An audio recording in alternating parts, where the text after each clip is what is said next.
Olá a todos, espero que todos se encontrem bem, boa saúde e, acima de tudo, na paz do Senhor. Este é mais um dia em que venho até vós com um tempo devocional ou com uma meditação na Palavra de Deus para que, de alguma maneira, as nossas vidas possam ser, uma vez mais, abençoadas e fortalecidas. Desde o início de toda esta circunstância que estamos a atravessar, a pandemia, a quarentena, o isolamento, etc., uma palavra bíblica, ou um salmo, melhor dito, que iremos ler já de seguida, tem vindo frequentes vezes ao meu coração. Tenho pensado neste salmo e de alguma maneira tenho evitado falar nele, não por nenhum preconceito, apenas por causa daquela ideia de que muitas vezes temos, feita, pré-concebida, de que as passagens que são muito bem conhecidas ou que toda a gente lê quando é chamado ao púlpito para uma leitura ou o que for, deveriam ser evitadas por nós que pregamos, por nós que damos meditações da Palavra de Deus, para que deixemos assim espaço para outros poderem utilizar essas outras palavras mais acessíveis, mais bem conhecidas de todos em geral. Mas hoje não consigo evitá-lo, tenho mesmo que voltar lá e queria partilhar com vocês alguns pensamentos muito simples, mas o facto de serem simples, eles não deixam de ser absolutamente fulcrais, fortes e centrais no que a nossa fé e a nossa relação com Deus diz respeito.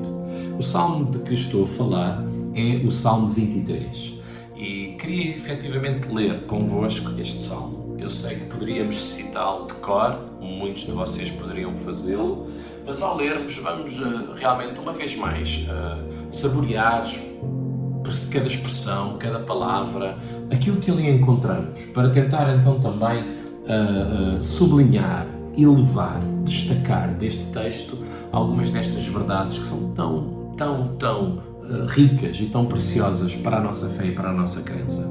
Diz assim o Salmo 23: O Senhor é o meu pastor, nada me faltará. Deitar-me faz em pastos verdejantes, guia-me mansamente a águas tranquilas. Refrigera a minha alma, guia-me nas veredas da justiça por amor do seu nome. Ainda que eu ande pelo vale da sombra da morte, não temerei mal algum, porque tu estás comigo, a tua vara e o teu cajado me consolam. Preparas uma mesa perante mim, na presença dos meus inimigos. Unges com óleo a minha cabeça e o meu cálice transborda.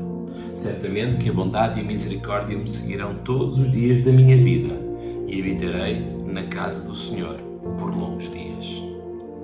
Em primeiro lugar, todos nós já vamos sabendo, porque já tem sido dito muitas vezes, que o primeiro versículo da maioria dos salmos ele é uma espécie de um sumário, ele é apenas uma espécie de um resumo onde o tema, onde o assunto do salmo ele é expresso e depois ao longo desse salmo o salmista ele vai alargando, não é? vai explanando esta verdade que habita no seu começo. O Senhor é o meu pastor, nada me faltará. Na verdade, este primeiro versículo encerra duas verdades, e duas verdades absolutamente concorrentes, concomitantes, que trabalham em conjunto, como diríamos, duas faces de uma mesma moeda.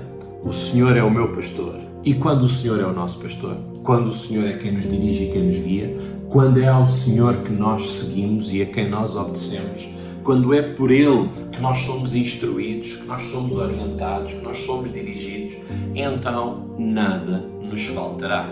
Parece-me a mim que é completamente pacífico no nosso entendimento que tudo o que nós precisamos está no Senhor. Não há dúvida absolutamente nenhuma. Deus tem tudo aquilo que nós carecemos, tudo o que nós necessitamos.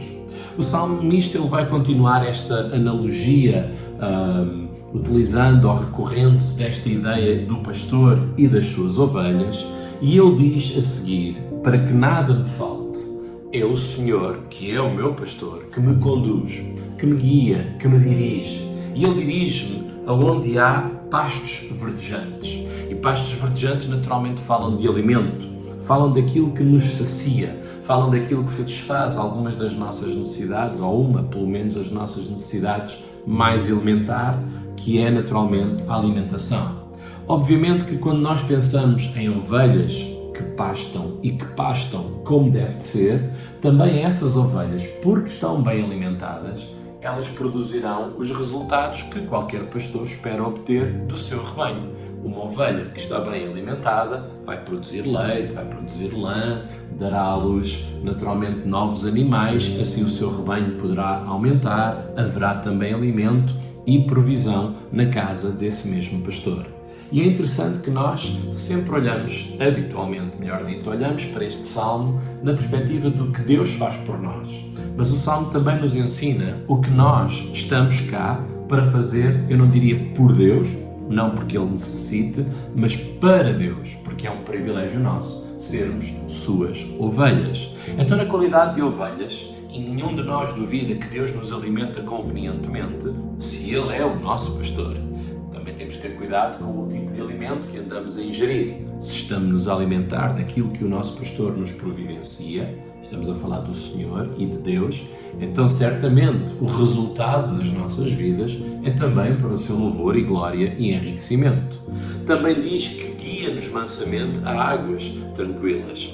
E há aqui duas expressões, antes de irmos à água, há aqui duas expressões, eu diria, paralelas. Diz que mansamente guia e há águas que são tranquilas. É interessante que a vida, no seu curso natural, ela é muito agitada, é muito acelerada. Há ruídos, há barulhos, há multidões, há vozes que se levantam, há ventos que sopram, sei lá, há trovões que ecoam, sons altos que nos apavoram e que nos assustam. E uma ovelha precisa necessariamente de sossego. Ela não pode estar a beber água, não consegue estar a beber água de águas que estejam demasiadamente agitadas, como numa cascata, por exemplo, ou num rio cheio de rápidos, naturalmente. Ela precisa de uma água mais calma, mais sossegada, onde ela possa então satisfazer-se e saciar-se.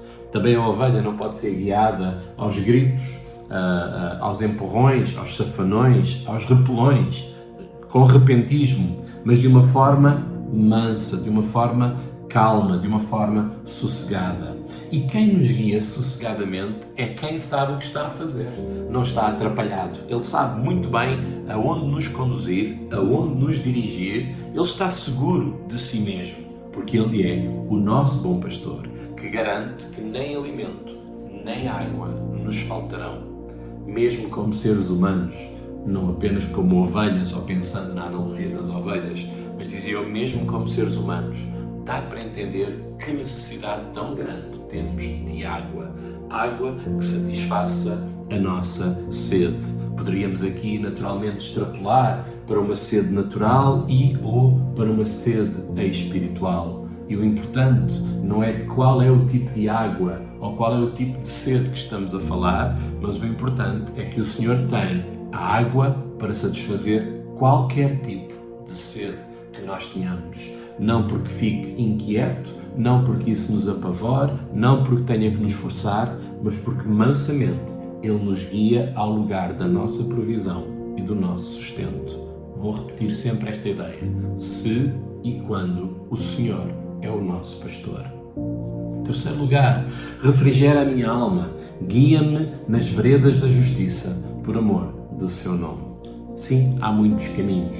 Sim, há muitas orientações. Sim, há muitas ideias por este mundo fora. Alguém poderia argumentar, existem tantas religiões, existem tantas filosofias, existem tantas ideias ou ideais humanistas, bondosos, com uma boa índole, com um bom propósito e com um bom objetivo. Como poderíamos saber qual é o mais certo, qual é o mais orientado, qual é o correto? Afinal de contas, se pensarmos em termos de religião, toda a gente propõe algo bom, algo de interessante, algo de abençoador, algo de enriquecedor. O interessante é que a Bíblia nos diz que o Senhor nos guia pelas veredas da justiça, poderíamos dizer pelo caminho certo, pelo caminho correto. Não porque nós sejamos mais inteligentes, não porque nós sejamos mais sagazes ou lúcidos, mas por causa do seu grande amor.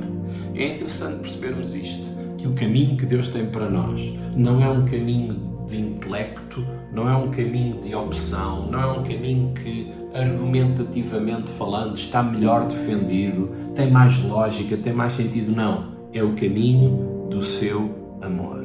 E isso produz na nossa alma, no mais íntimo do nosso ser, sossego, o tal refrigério. O refrigério fala-nos de um refrescamento, de uma renovação, de alguma coisa que nos satisfaz e nos apazigua, de alguma coisa que nos preenche. Então víamos, desde o início deste salmo, que o Senhor garante, quando Ele é o nosso pastor, que nada nos falta, porque Ele cuida das nossas necessidades básicas ou elementares, água, alimento, mas Ele também cuida da nossa alma. Então nós não estamos inquietos por coisa alguma, nós não estamos ansiosos por coisa alguma, porque no que ao nosso corpo diz respeito, Deus cuida, mas também no que à nossa alma diz respeito, Ele garante que há um caminho, que é o caminho do seu amor, que satisfaz plenamente os nossos corações. Talvez agora é o momento de chegarmos ao famoso versículo 4. E no versículo 4 que diz: ainda que eu ande pelo vale da sombra da morte. E este é porventura, e muitas vezes para algumas pessoas mais fatalistas, diríamos assim, o versículo preferido. A Bíblia diz que o Senhor nos conduz através do vale da sombra da morte. Efetivamente, nós estamos na vida e a vida tem momentos, tem alturas melhores, alturas mais difíceis, tem vales e também tem planaltos, tem lugares maravilhosos e lindos e tem momentos complicados, sejam eles na área da nossa saúde, nas nossas relações interpessoais, nos momentos como este que se calhar estamos a viver, ou pelo menos já estamos, graças a Deus, na reta final, não é? O importante aqui não é exatamente o percurso ou o trajeto. O que é importante é que quem está connosco, Ele produz em nós alguma coisa. Quando nós passamos pela aflição, quando nós passamos pelo mal, o texto diz: não temerei mal algum. E este é o tal resultado. Lembram-se? No princípio do Salmo, eu dizia que quando a ovelha é bem cuidada, alimentada, nutrida e a sua sede é satisfeita, também a ovelha se reproduz, dá o seu fruto, dá o seu resultado, e isto também enriquece e aumenta o espólio do seu pastor, daquele que a conduz, daquele que dela cuida. Há aqui esta simbiose, exatamente da mesma maneira. Ainda que na vida hajam provas e tribulações, nós não estamos sozinhos. Deus está connosco. E porque Deus está connosco, nós sabemos que nenhum mal nos irá vencer. A segunda parte do versículo diz: tu estás comigo, a tua vara e o teu cajado me consolam. Obviamente não estamos aqui a pensar em que Deus nos vai dar alguma paulada com o cajado ou com a vara, mas a presença da vara e a presença do cajado simbolizam a presença do Senhor que está connosco. E porque Ele está connosco, há consolo, há satisfação e há coragem para enfrentar qualquer desafio que a vida nos prepare. Versículo 5 diz: preparas uma mesa perante mim na presença dos meus inimigos. Unges a minha cabeça com óleo, o meu cálice transborda. É importante nos lembrarmos que este salmo ele é composto por um homem, Davi, que foi rei de Israel. E uma das coisas, àquele tempo, onde se via a presença de Deus, ou melhor, a bênção de Deus sobre o reinado de alguém, tinha a ver necessariamente com as suas vitórias perante os seus inimigos. Deus é um Deus de vitória. Deus é um Deus que, quando prepara perante nós uma mesa diante dos nossos adversários, diante dos nossos inimigos, significa que Deus nos conduz em triunfo.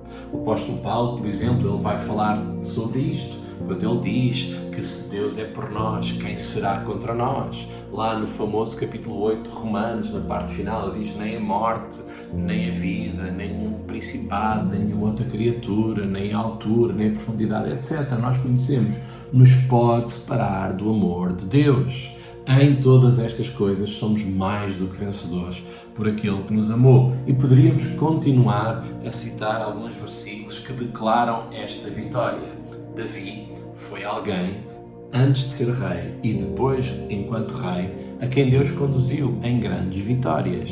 E essa celebração da vitória que Davi aqui menciona, preparas uma mesa perante mim na presença dos meus inimigos, é uma celebração de glória a Deus, em que Davi, ele diz: eu obtenho vitória sobre os meus inimigos, porque tu, Senhor, és o meu pastor.